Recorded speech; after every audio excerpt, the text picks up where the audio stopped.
தாய் தமிழ் உறவுகளுக்கு அன்பு வணக்கங்கள். JFW பிஞ்ச் அப்படிங்கிற ஒரு தொலைக்காட்சியில் திரு ரங்கராஜ் பாண்டே அவர்களுக்கு ஒரு விருது வழங்கியிருக்காங்க. The favourite voice of Tamil Nadu in digital.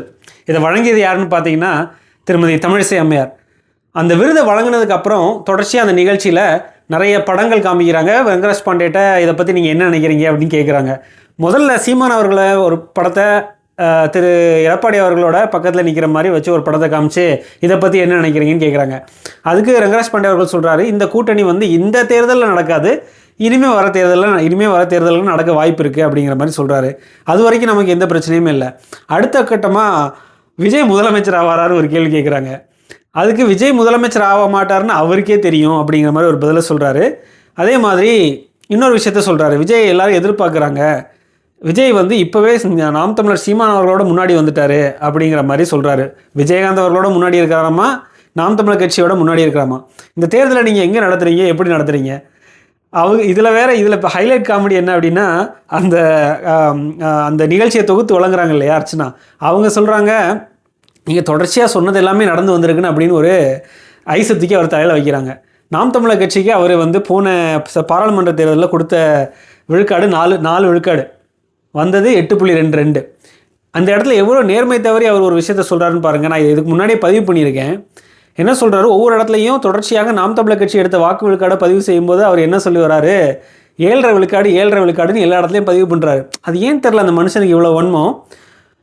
அதுக்கப்புறம் 35 லட்சம் மக்கள் வாக்களிச்சிருக்காங்கன்னு வேற சொல்கிறாரு. 36 லட்சம் மக்கள் வாக்களிச்சிருக்காங்க, 8.22 விழுக்காடு வாக்கு எடுத்திருக்காங்க நாம் தமிழர் கட்சி.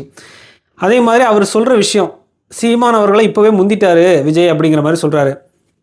இந்த தேர்தலை நீங்கள் எங்கே நடத்துறீங்க? உங்கள் வீட்டில் எதுவும் உங்கள் குடும்பத் தலைவருக்கு தேர்தல் நடத்துனீங்களா? அதில் வேட்பாளராக சீமான் அவர்களையும் திரு விஜய் அவர்களையும் நிற்க வச்சிங்களா? அதில் தான் விஜய் முந்திட்டாரா? அதுக்கு வேணால் வாய்ப்பு இருக்குது, மற்றபடி அரசியல் களத்தில் வாய்ப்பு இல்லை ராஜா. இவர் தொடர்ச்சியாக எவ்வளோ வன்மத்தை நாம் தமிழர் கட்சி மீது கற்கிறார் அப்படின்னா, ஒவ்வொரு நிகழ்ச்சியிலையும் தொடர்ச்சியாக உண்மைக்கு மாறான செய்திகளை பதிவு பண்ணிக்கிட்டே வர்றார் நாம் தமிழர் கட்சியை பற்றி. இதில் என்ன சொல்கிறார் அப்படின்னா, கூட்டணி அண்ணன் இப்போ போக மாட்டார், ஆனால் கூடிய விரைவில் போவார் அப்படிங்கிற மாதிரி தொடர்ச்சியாக சொல்லிட்டு வர. 26 29 கூட்டணி கிடையாதுன்னு வெளிப்படையாக சொல்லி வர ஒரு அரசியல் தலைவர். அரசியல்னா என்ன, பொதுமக்கள்கிட்ட என்ன சொல்கிறாங்களோ அதுபடி நிற்கிறதா அப்படின்னு. நீங்கள் உங்கள் மனசுக்கு பட்டதெல்லாம் இஷ்டம் போல் சொல்லிகிட்டு இருக்கீங்க. அவர் சொல்லலைன்னா கூட நீங்கள் இன்டர்பிரட் பண்ணலாம். ஆனால் அவர் சொன்ன விஷயத்தை நீங்கள் எப்படி மறுபடியும் அவங்க திரிச்சு பேசுகிறீங்க? இது முழுக்க உள்நோக்கம் கொண்டது.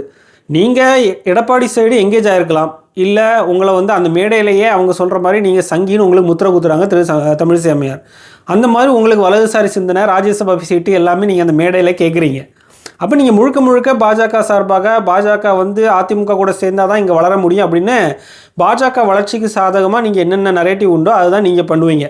சீமான் அவர்கள் உங்களுக்கு கூட வருவாரா இல்லையா அப்படிங்கிற ஒரு கொக்கியை போட்டு பார்த்தீங்க. அவர் வரலன்னு தெரிஞ்ச உடனே உங்கள் மைண்ட் அப்படியே மாறுது. நீங்கள் முழுக்க சீமான் அவர்களுக்கு எதிராக ஒரு அரசியலை கட்டமைக்கிறீங்க, ஒரு நரேட்டிவை கட்டமைக்கிறீங்க. நீங்கள்லாம் சொல்லி தான் அவர் வளர்ந்தாரா? நீங்கள்லாம் கொடுத்த கருத்து கணிப்படி தான் வளர்ந்தாரா? நீங்கள் சொன்ன நாம் தமிழர் கட்சியை கருத்திலே வைக்க மாட்டீங்க. முதல்ல கருத்து கணிப்பில் நாம் தமிழர் கட்சி ஒன்று போட்டி போடுதுன்னு நீங்கள் வைக்க மாட்டீங்க. முதல்ல அப்படியே வச்சாலும் பாதிக்கு கீழே தான் வர்றது நீங்கள் சொல்கிறதுக்கு 2 மடங்காக வருது. இதுக்கப்புறமும் அந்த ஹோஸ்டஸ்ஸு அங்கே இருக்கவங்கெல்லாம் உங்கள் தலையில் ஐஸ் வைக்கிறதுக்காக சரி விருது கொடுக்கணும்னு கூப்பிட்டுட்டாங்க, இதில் எதுக்கு உங்களை கேவலப்படுத்திக்கிட்டுன்னு சொல்லி அவங்களும் சொல்கிறாங்க. நீங்களும் வெக்கங்கட்டத்தனமாக பல்ல இழிச்சிட்டு, இல்லைங்க நான் சொன்னது கூட சில தப்பாக வந்திருக்கு அப்படிங்கிற ஒரு அறிவு நாணயம், ஒரு நேர்மை கூட இல்லாமல் அதை கேட்டுட்டு பல்ல இழிச்சிட்டு விருது வாங்கிட்டு வந்துட்டீங்க. இது போக இன்னொரு பிரமாதமான ஒரு விஷயம் ஒன்று சொல்கிறாரு. அவருக்கு அந்த தலக்கணத்தை பாருங்கள். சாணக்கியான ஒரு வலைவலி ஆரம்பித்து அதில் 2 மில்லியன் சப்ஸ்கிரைபர்ஸ் இருக்காங்க. மற்றவங்கள மாதிரி நான் எனக்கு சப்ஸ்கிரைப் பண்ணுங்கள், பெல் பட்டன் அமுக்குங்க, லைக் பண்ணுங்கள், ஷேர் பண்ணுங்கள்லாம் நான் இது வரைக்கும் பிச்சை எடுத்ததே இல்லை. ஏன்னா மக்களாகவே எனக்கு ஆதரவு கொடுக்குறாங்க அப்படின்னு. நீங்கள் அடிப்படையில் ஒரு டிவியில் உங்கள் முகத்தை காமிச்சு கிட்டத்தட்ட 10-15 வருஷமாக உங்கள் முகத்தை காமிச்சு ஆயுத எழுத்துன்னு ஒரு நிகழ்ச்சி நடத்தி எல்லார் வீட்லேயும் போய் சேர்ந்ததுக்கப்புறம் ஒரு தனியாக உங்களை நீ உள்ளே இருந்து முழுக்க பாஜகவுக்கு ஆதரவாக நீ செயல்பட்டுக்கிட்டு இருக்க, நீ முதல்ல வெளியே போகணும், உங்களை வெளியே அனுப்பி விட்டாங்க தந்தியிலேருந்து. நீங்கள் ஒரு சைடாக நீங்கள் பண்ணுறீங்க. அண்ணாமலை வந்த பிறகு கொஞ்சம் டிக்கெட்டுகளை வெளியே கிளப்பினார் இல்லையா பாண்டே. அதுக்கப்புறம் திமுக அரசு வந்ததுக்கப்புறம் கூட உங்களுக்கு நீங்கள் பார்த்தீங்கன்னா அந்த முதல்ல அவர் செஞ்ச விஷயம் முழுக்க முழுக்க பாஜகவுக்கு எதிராக ஒரு நரேட்டிவை செட் பண்ணுறாங்க இங்கே உட்காந்துக்கிட்டு அப்படின்னு சொல்லி அம்பானியோட தொலைக்காட்சியிலையும் புதிய தலைமுறை தொலைக்காட்சியிலையும் அப்புறம் அந்த குணசேகரனுக்குலாம் வேலை போச்சு. நீங்கள் பார்த்தீங்கன்னா செந்தில்வேல், குணசேகரன், அதுக்கப்புறம் கொஞ்சம் பேரை தூக்குனாங்க. அந்த டைமில் தான் இவரும் வெளியே வந்தார், ரங்கராஜ் பாண்டே வெளியே வந்தார். அவரோட என்ன இவர் பார்த்துட்டாங்க இவங்கெல்லாம் என்ன பார்க்குறாங்க அப்படின்னா, பிரசாந்த் கிஷோர் வர்றாரு, சும்மா ஒரு 4 ப்ரெசன்டேஷன் போடுறாரு, கருத்து கணிப்பு எடுக்கிறாரு, 300 கோடின்னு 350 கோடின்னு பில்லை போடுறாரு. நம்மளும் 10-15 வருஷமாக இந்த கம்பெனிகளில் உட்காந்து சீட்டை தைக்கிறோம், நம்மளும் வெளியே வந்து இந்த மாதிரி ஏதாவது பண்ணால் தான் நீ உருப்பட முடியும்னு சொல்லி அடுத்தது அந்த மாதிரி ஒவ்வொரு கட்சிகள்கிட்ட எங்கேஜ் ஆகி அது வந்து ஒரு நிறுவனத்திலேருந்து பண்ண முடியாது, அதனால வெளியே வந்து பண்ணிகிட்ருக்காரு. ஏதோ ஒரு கட்சி கூட எங்கேஜ் ஆகி இந்த வாட்டியும் எடப்பாடி கூட எங்கேஜ் ஆன மாதிரி தான் தெரியுது. அவரோட நடவடிக்கைகள்லாம் பார்த்தா, அவரோட நரேட்டிவ் செட்டிங்லாம் பார்த்தா எடப்பாடி கூட எங்கேஜ் ஆகிருக்கிற மாதிரி தான் இந்த வாட்டி நமக்கு தோணுது. ஆனால் நீங்கள் உங்களுக்கு எந்த கட்சி ஆதரிக்கணுமோ அந்த கட்சியை சாதமாக பேசுங்க, அதெல்லாம் எந்த பிரச்சனை இல்லை. உங்களுக்கு எதிராக ஒரு கட்சி இருக்குது அப்படின்னா அதுக்கு நரேட்டிவ் செட் பண்ணுறதும் பிரச்சனை இல்லை. ஆனால் உண்மைக்கு மாறான விஷயங்களை பேசக்கூடாது, அது அறிவு நாணயமற்ற செயல். விஜய் எங்கே முந்தினார், எப்படி முந்தினார்? விஜயை ஆதரிக்கிறவங்களே என்ன சொல்கிறாங்க, திமுக போய் ஒழியணும்டா, அதுக்காக இவனை எதிர்பார்க்குறாங்க, மற்றபடி இவர்கிட்ட ஒரு அரசியல் பொக்க விஜய் ஒரு லீடர்ஷிப் குவாலிட்டி இப்போ தான் வந்திருக்காரு, வந்து ஏதாவது தேருமானு தான் பார்த்து நாங்கள் ஆதரிக்கிறோமே தவிர ஏதோ பெரிய லீடரு சேகுவாரா பொழந்து தள்ளிடுவாருலாம் ஆதரிக்கலை. சீமான் அவர்கள் இவ்வளோ நாள் ட்ரை பண்ணுறாரு, மக்கள் திரும்ப மாட்டுறாங்க. சரி, இந்த ஒரு மேனாமினிக்கு அரசியலை பண்ணுறதுக்காக ஒரு கூட்டத்தை கூட்டுறதுக்காக ஒரு கெப்பாசிட்டி இருக்கிற ஒரு ஆள் வர்றாரு, இவராக இந்த திமுகவை தூக்கி தூர போடுவாரா அப்படிங்கிற மாதிரி பார்க்கலாம் அப்படின்னு தான் விஜய் ஆதரிக்கிறேன்னு விஜய் ஆதரிக்கிறவங்களே அப்படியே சொல்கிறாங்க.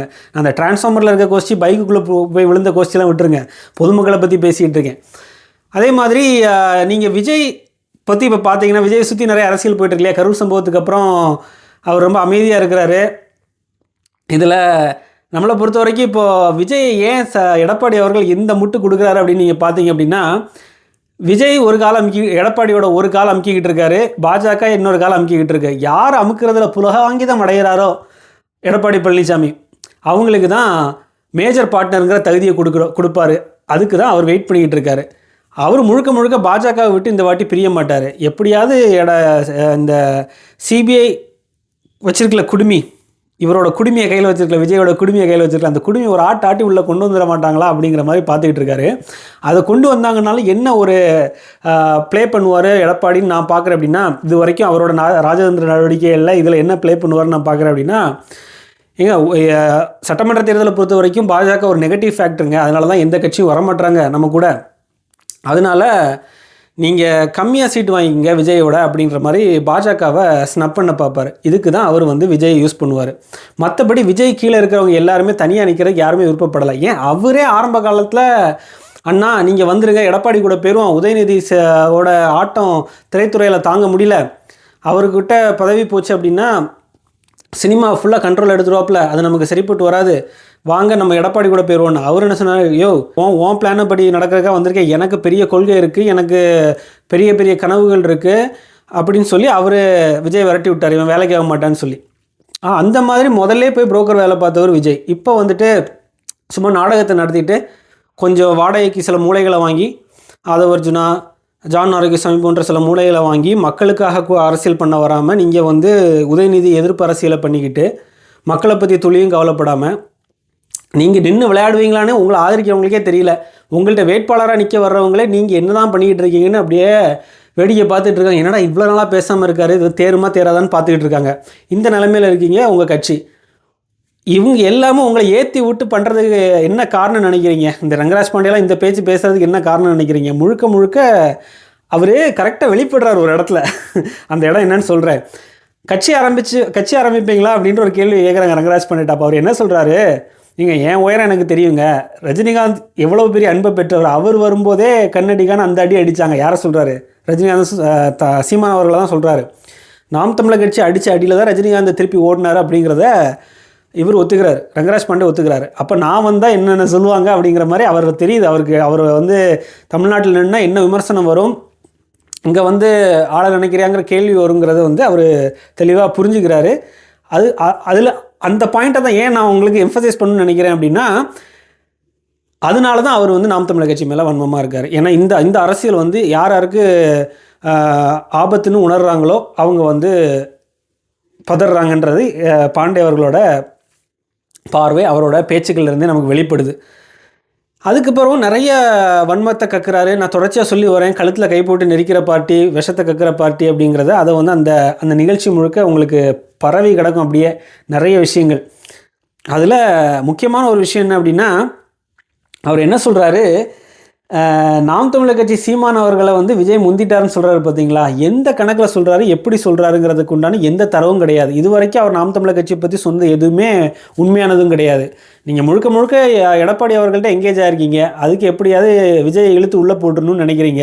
அந்த அஜெண்டாவை பேஸ் பண்ணி ஒவ்வொரு நிகழ்ச்சியும் நடத்துகிறீங்க. அந்த 4 பிக்சர் காமிச்சதுமே வந்து ஒரு நரேட்டிவ் செட்டிங்காக தான் நீங்கள் காமிச்சு அதை வந்து எக்ஸ்பிளைன் பண்ணுறீங்க அந்த நிகழ்ச்சியில். இப்படி மொத்த டுபாகூர் வேலையும் பண்ணுறதுக்கு கிளம்பிட்டு இருக்கீங்க.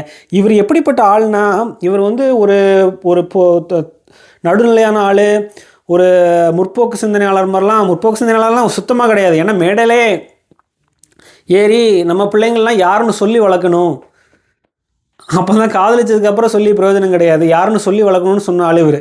புரியுதா உங்களுக்கு? இந்த மாதிரிப்பட்ட மென்டாலிட்டி உள்ளவர் தான், மனப்பான்மை உள்ளவர் தான் திரு ரங்கராஜ் பாண்டே. இது நம்ம அவதூறு பரப்பல் அவர் மேலே. இதெல்லாம் அவர் சொன்ன விஷயங்கள்.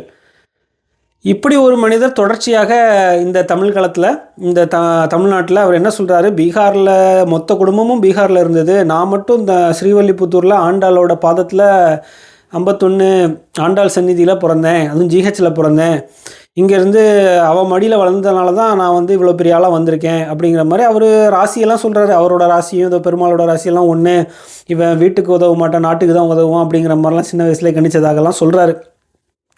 இந்த மாதிரி டிக்கெட்டுகள்லாம் நாட்டுக்கு தேவையில்லாத டிக்கெட்டு தான் என்னோடய பார்வை. நீங்களும் சிந்தித்து பாருங்கள், கருத்துக்களை பதிவிடுங்க. வாழ்க வளத்துடன்.